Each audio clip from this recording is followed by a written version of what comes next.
Hi everyone, this is Sudhakar Bhogam. Welcome to SB tech tuts. ఈ వీడియోలో concurrency కంట్రోల్లో time stamp ordering protocol గురించి నేను క్లియర్ ఎక్స్ప్లెయిన్ చేస్తాను. వీడియోని స్కిప్ చేయకుండా ఎండ్ వరకు చూడండి, మీకు ఈజీగా నడుస్తుంది. మీరు ఎక్కడ డిగ్రీమ్స్లో కానీ బిటెమ్స్లో కానీ ఎక్కడ ఇంటర్వ్యూస్కి వెళ్ళినప్పుడు DBMSలో టైమ్ స్టాంప్ బేస్డ్ ప్రోటోకాల్ గురించి క్వశ్చన్స్ అయితే అడుగుతూ ఉంటారు. ఇక వీడియో స్టార్ట్ చేసే ముందు మన ఛానల్ ఎవరైతే కొత్తగా చూస్తున్నట్లయితే ఏమైనా సబ్స్క్రైబ్ చేసుకొని పక్కన బెల్ ఐకాన్ ఉంటుంది. అందులో ఆల్ సెలెక్షన్ అయితే మనం అప్లోడ్ చేసే వీడియోస్ ముందుగా మీకు నోటిఫికేషన్ వస్తూ ఉంటుంది. అలాగే వీడియో చేసిన తర్వాత ఒక లైక్ కమెంట్ అయితే కంపల్సరీ చేయండి. వీడియోని మీ ఫ్రెండ్స్గా షేర్ చేయండి. లాస్ట్ వీడియోలో కాంకరెన్సీ కంట్రోల్లో log based protocol, two phase locking protocols, అట్లాగే టూ ఫేస్ లాగింగ్ ప్రోటోకాల్లో ఉండే వేరియంట్స్ గురించి చూసాం. ఈ వీడియోలో టైమ్ స్టాంప్ బేస్డ్ ప్రోటోకాల్ గురించి చూద్దాం. ఇక DBMSకి సంబంధించిన కంప్లీట్ వీడియోస్ అన్ని యూట్యూబ్ ఛానల్ ఉన్నాయి. ఆ వీడియోస్ అన్ని ఒకసారి అయితే చూడండి. మరి టైమ్ స్టాంప్ బేస్డ్ ప్రోటోకాల్లో కాంకరెన్సీ కంట్రోల్ని ఎట్లా మెయింటైన్ చేస్తారో ఒకసారి అయితే చూద్దాం. డెఫినేషన్ ఒకసారి చూసినట్లయితే, time stamp is A tag that can be attached to any transaction or any data item which donates A specific time on which transaction are data item activated. అంటే డేటాబేస్లో ఒక ట్రాన్సాక్షన్ కానీ ఒక డేటా ఐటమ్ కానీ యాక్టివేట్గా ఉంది అంటే దానికి ఒక టైం ట్యాగ్ అనేది అసైన్ చేస్తూ ఉంటుంది. ఎవరు? DBMS అసైన్ చేస్తూ ఉంటుంది. ఇంకా ఏమంటే చూద్దాం. A timestamp is a unique identifier that is created by DBMS. So ఇక్కడ టైమ్ స్టాంప్ ట్యాగ్ ఏదైతే ఉందో దాన్ని మనం యూనిక్ ఐడెంటిఫైయర్ కూడా అనొచ్చు. సో అది ఎవరు అసైన్ చేస్తున్నారు అంటే DBMS అసైన్ చేస్తూ ఉంది. ఎప్పుడు అసైన్ చేస్తుంది చూడండి. When transaction enters in to the system. ఒక సిస్టంలో అంటే డేటాబేస్లో ఎప్పుడైతే ట్రాన్సాక్షన్ స్టార్ట్ అవుతుందో అప్పుడు ఆటోమేటిక్గా సిస్టమ్ ఒక ట్యాగ్ని అసైన్ చేస్తూ ఉంటుంది. ఒక యూనిక్ ఐడెంటిఫైయర్, ఒక ట్యాగ్ని అసైన్ చేస్తూ ఉంటుంది. ఇంకా ఏమంటున్నాడు చూడండి. It is used to order the transactions based on the time stamp. So ఇంకోటి ఏంటంటే మోర్ దెన్ 1 ట్రాన్సాక్షన్స్ వచ్చినప్పుడు ఆర్డర్లో పెట్టేస్తూ ఉంటుంది based on time stamp. Okay, మరి టైం ఎట్లా తీసుకుంటుంది, ఏ టైంని యాక్సెప్ట్ చేస్తుంది ఒకసారి చూద్దాం. This protocol uses system clock or logical counter to execute higher priority transaction first. అంటే ఇక్కడ టైం స్టాంప్ వచ్చేసి సిస్టమ్ క్లాక్ని బేస్ చేసుకుని అనేది చేయొచ్చు, లేదంటే లాజికల్ కౌంటర్ని బేస్ చేసుకుని కూడా టైం స్టాంప్ అనేది అసైన్ చేస్తూ ఉంటుంది. ఫర్ ఎగ్జాంపుల్గా T1 ట్రాన్సాక్షన్ 10 AM ఎంటర్ అయింది, T2 ట్రాన్సాక్షన్ 10:20 ఎంటర్ అయింది. సో ఇప్పుడు ఇందులో ఫస్ట్ ఏది వచ్చినట్టు T1 ట్రాన్సాక్షన్, అంటే అది ఓల్డర్ ట్రాన్సాక్షన్. ఓకే, నెక్స్ట్ వచ్చింది యంగర్ ట్రాన్సాక్షన్ అన్నట్టు. ఓకే, ఆ విధంగా టైంని అసైన్ చేసుకుంటూ పోతుంది. ఆ విధంగా ప్రియారిటీని బేస్ చేసుకొని ఏది ఫస్ట్ వస్తే అది ఫస్ట్ ఎగ్జిక్యూషన్ జరుగుతుంది. ఓకే, దాన్ని మనం ప్రియారిటీ అంటూ ఉన్నాం. నెక్స్ట్ ఇంకేమంటే చూద్దాం. The timestamp order protocol also maintain the timestamp of last read write operations అనే data. Timestamp order protocol last transactions, read కానీ రైట్ కానీ, లాస్ట్ రీడ్ లాస్ట్ రైట్కి సంబంధించిన టైమ్ స్టాంప్ని మెయింటైన్ చేస్తూ ఉంటుంది. ఓకే, ఒక ఎగ్జాంపుల్ చూసినట్లయితే for ఎగ్జాంపుల్గా transaction time stamp priority. Transaction వచ్చేసి T1, T2, T3 3 ట్రాన్సాక్షన్స్ ఉన్నాయి. స్టాంప్ టైం వచ్చేసి 10, 20, 30 అనుకుందాం. ఇక్కడ ప్రియారిటీ వచ్చేసి ఓల్డరు యంగరు. ఇందులో ఫస్ట్ ఏది ఎగ్జిక్యూట్ అవ్వాలి? Older one. ఎవరైతే ఫస్ట్ వచ్చిరో వాళ్ళ ట్రాన్సాక్షన్ ఫస్ట్ జరగాలి. ఓకే, ఎందుకంటే ఫస్ట్ ట్యాగ్ దానికే అసైన్ చేసింది కాబట్టి ఫస్ట్ ఓల్డర్ వన్ జరుగుతుంది, నెక్స్ట్ T2, తర్వాత T3 యంగర్ వన్ కాబట్టి లాస్ట్లో ట్రాన్సాక్షన్ జరుగుతుంది, ఎందుకంటే దాని ప్రియారిటీ లో అన్నట్టు. Okay, older one first transaction జరుగుతుంది. ఇంకా ఏమంటాడు చూడండి. TSTI టైమ్ స్టాంప్ TI అంటే ఏంది? ఇక్కడ TSTI అంటే indicates time stamp of transaction TI. అంటే ఇక్కడ TS అంటే టైమ్ స్టాంప్ అన్నట్టు. థియరిటికల్గా రాయాలనుకుంటే ఈ విధంగా TSTI అని చెప్పేసి టైమ్ స్టాంప్ని మెన్షన్ చేస్తూ ఉన్నాం. ఫర్ ఎగ్జాంపుల్గా T1 ట్రాన్సాక్షన్కి సంబంధించిన టైమ్ స్టాంప్ వచ్చేసి 10, T2కి వచ్చేసి 20, T3కి వచ్చేసి 30. ఆ విధంగా ఎగ్జాంపుల్గా చెప్పుకోవచ్చు. ఇంకా చూద్దాం. RTSA అన్నాడు అంటే రీడ్ టైమ్ స్టాంప్. లాస్ట్ అంటే latest transaction number which perform read successfully. అంటే లాస్ట్ ట్రాన్సాక్షన్ నెంబర్ ఏదైతే ఉంటుందో అది ఫైనల్గా సక్సెస్ఫుల్గా సేవ్ అయినట్టు. ఓకే, అదే రాస్తున్నాం ఇక్కడ. లాస్ట్ అంటే latest transaction number which perform read successfully. RTSA అంటే అది డెడ్ ఎండ్ అన్నట్టుగా లాస్ట్ ట్రాన్సాక్షన్ అది. ఓకే, ఆ విధంగా మనం రిప్రజెంట్ చేయొచ్చు. ఎగ్జాంపుల్గా ట్రాన్సాక్షన్ టైమ్ స్టాంప్ చూడండి. ఇక్కడ ట్రాన్సాక్షన్ T1, T2, T3 ఇందులో T1 టైమ్ స్టాంప్ వచ్చేసి 10, T2కి వచ్చేసి 20, T3కి వచ్చేసి 30. ఇక్కడ O అంటే ఓల్డర్ వన్, Y అంటే యంగర్ వన్. సో ఫస్ట్ ఏది వచ్చింది మనకు T1 వచ్చింది, తర్వాత 20 వచ్చింది, తర్వాత 30 వచ్చింది.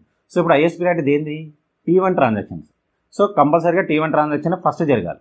చూడండి అది రాసును. RA అంటే రీడ్ ఆపరేషన్ జరుగుతూ ఉంది, నెక్స్ట్ T2 జరుగుతూ ఉంది, తర్వాత T3 జరుగుతుంది, ఫైనల్గా RTSA అన్నాం. అంటే ఇప్పుడు ఏది సేవ్ అవుతుంది ఫైనల్గా అంటే T3 సేవ్ అవుతుంది, ఎందుకంటే లాస్ట్ జరిగిన ట్రాన్సాక్షన్ ఇదే కదా.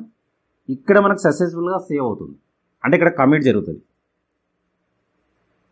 ఓకే, సో ఇప్పుడు ఆర్టీఎస్ ఆఫ్ ఏ అంటే ఎంత ఇప్పుడు అంటే 30.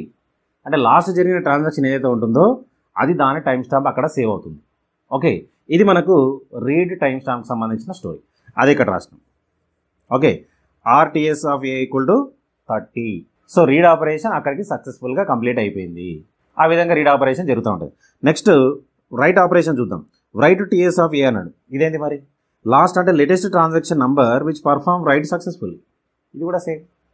లాస్ట్లో ఏదైతే రైట్ ఆపరేషన్ జరుగుతుందో అది అక్కడికి సేవ్ అయిపోతుంది. లాస్ట్ ఎప్పుడు జరుగుతుంది అంటే యంగర్ వన్. ఓకే, అది లేటెస్ట్ వచ్చి ఉంటుంది కాబట్టి దాని టైం స్టాంప్ లేటెస్ట్ ఉంటుంది కాబట్టి లేటెస్ట్ అని రాష్ట్రం ఇక్కడ. లాస్ట్ అంటే లేటెస్ట్ అన్నట్టు, అంటే యంగర్ వన్. ఎగ్జాంపుల్గా చూద్దాం. Transaction time stamp. ట్రాన్సాక్షన్ వచ్చేసి T1, T2, T3. T1 time stamp వచ్చేసి 10, T2కి వచ్చేసి 20, T3కి వచ్చేసి 30. ఇక్కడ కూడా O అంటే ఓల్డర్ వన్, Y అంటే యంగర్ వన్. ఇక్కడ చూడండి ఏం జరుగుతుంది. ఫస్ట్ ఇక్కడ రైట్ ఆపరేషన్ T1 జరిగింది, తర్వాత రైట్ ఆపరేషన్ T3 జరిగింది, తర్వాత రైట్ ఆపరేషన్ T2 జరిగింది. అంటే ఇప్పుడు ఏది సేవ్ అవుతుంది? ఫైనల్గా జరిగిన ట్రాన్సాక్షన్ ఏది అంటే T2. సో T2 అనేది లాస్ట్లో సేవ్ అవుతుంది. ఓకే, ఎందుకు అట్లా అంటే based on priority. Highest priority ఉన్నది ఫస్ట్ రైట్ అవుతుంది. ఓకే, ఆ విధంగా మనకు రైట్ ఆపరేషన్ జరుగుతుంది. ఇప్పుడు WTS ఆఫ్ ఏ అంటే ఎంత వస్తుంది మనకంటే 20 వస్తుంది. ఓకే, ఎందుకంటే T3 ఆపరేషన్ తర్వాత T2 ఆపరేషన్ జరిగింది కాబట్టి ఫైనల్గా మనకి ఇక్కడ సేవ్ అవుతుంది. ఓకే, ఈ విధంగా మనకు right operation, read operation time stamp ordering ప్రోటోకాల్లో జరుగుతూ ఉంటుంది. ఇప్పుడు రీడ్ ఆపరేషన్ జరగాలన్నా రైట్ ఆపరేషన్ జరగాలన్నా కొన్ని రూల్స్ కూడా మనం ఫాలో కావాలి. ఓకే, ఆ రూల్స్ ఏందో కూడా ఒకసారి చూద్దాం. ఇక్కడ చూసినట్లయితే రీడ్ రూల్ ఏమంటుండో ఒకసారి చూద్దాం. ఇక్కడ 2 ట్రాన్సాక్షన్స్ ఉన్నాయి, T1, T2. T1 time stamp వచ్చేసి 10, T2 వచ్చేసి 20. ఇది ఓల్డర్ వన్, ఇది యంగర్ వన్. ఇక్కడ ఏం జరుగుతుందో చూడండి. ఫస్ట్ రైట్ ఆపరేషన్ T2 చేసింది.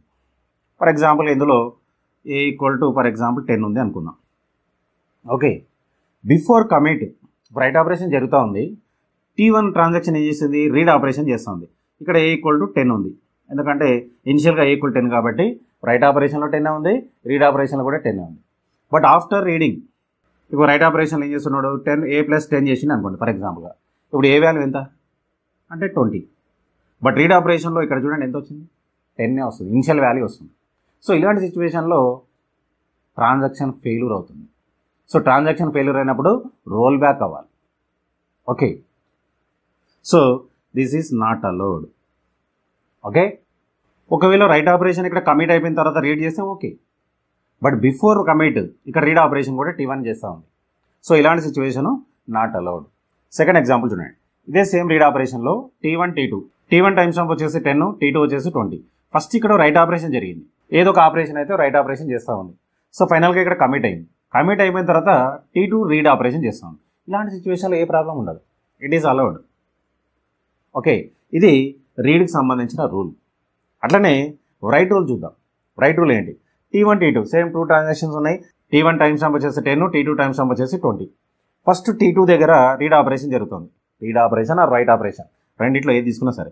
సో ఏ ఈక్వల్ టు 10 అని తీసుకున్నాం, రీడ్ చేసినాం. ఓకే, ఇంకా కమిట్ చేయలేదు, రీడ్ ఆపరేషన్ చేసింది. ఏ ఈక్వల్ 10 వాల్యూని అక్కడ పట్టుకుంది ఎవరు? T2. Next T1 transaction right operation start చేసింది. రైట్ ఆపరేషన్ ఏం జరుగుతుంది చూడండి. ఇక్కడ ఏ ఈక్వల్ A + 10 అని తీసుకుంది. ఫస్ట్ ఇనిషియల్గా ఏ వాల్యూ 10 తీసుకుంటుంది. 10 + ఏ ఈక్వల్ A + 10 అంటే 20 అవుతుంది. ఫైనల్గా కమిట్ అన్నాం. ఇప్పుడు రీడ్ ఆపరేషన్లో T2 దగ్గర ఏ వాల్యూ ఎంత ఉంది? 10 ఉంది. సో యాక్చువల్గా అయితే 20 కమిట్ అయ్యింది ఇక్కడ. మరి రీడ్ ఆపరేషన్లో T2 దగ్గర కూడా 20 ఉండాలి. సో ఇలాంటి సిచ్యువేషన్ కూడా not allowed. Okay, so right rule దగ్గర కూడా ఇలాంటి సిచ్యువేషన్ నాట్ అలౌడ్. మరి ఇలాంటి సిచ్యువేషన్ అలౌడ్ చూడండి. T1, T2 2 transactions. T1 time stamp 10, T2 time stamp 20. ఇక్కడ చూడండి ఫస్ట్ T1 రీడ్ ఆపరేషన్ కానీ రైట్ ఆపరేషన్ కానీ ఫస్ట్ చేయాలి. ఫస్ట్ చేసిన తర్వాత కమిట్ అయిపోయిన తర్వాత T2 ట్రాన్సాక్షన్ రీడ్ కానీ రైట్ కానీ చేసుకోవచ్చు. ఇలాంటిది అలౌడ్. అంటే based on priority, based on time stamp. Time stamp holder ఉన్నది ఫస్ట్ ఎగ్జిక్యూట్ అవ్వాలి, తర్వాత నెక్స్ట్ది, తర్వాత నెక్స్ట్ ఆ విధంగా వెళ్ళిపోవాలి. ఓకే, ఈ విధంగా మనకు time stamp ordering protocol concurrency కంట్రోల్లో వర్క్ అవుతూ ఉంటుంది. ఓకే, మీరైతే నోట్ తీసుకొని క్లియర్ ఇదంతా రాసేసుకోండి. ఈ వీడియోలో మీకు ఏమైనా డౌట్స్ ఉంటే కామెంట్ సెక్షన్లో కామెంట్ చేయండి. నేను రిప్లేస్ అంటే వీడియో మీ ఫ్రెండ్స్ కూడా చేసిన వాళ్ళు కూడా వస్తుంది. నెక్స్ట్ మళ్ళీ కలుద్దాం. So thanks for watching. Like చేసి subscribe my channel. Thank you.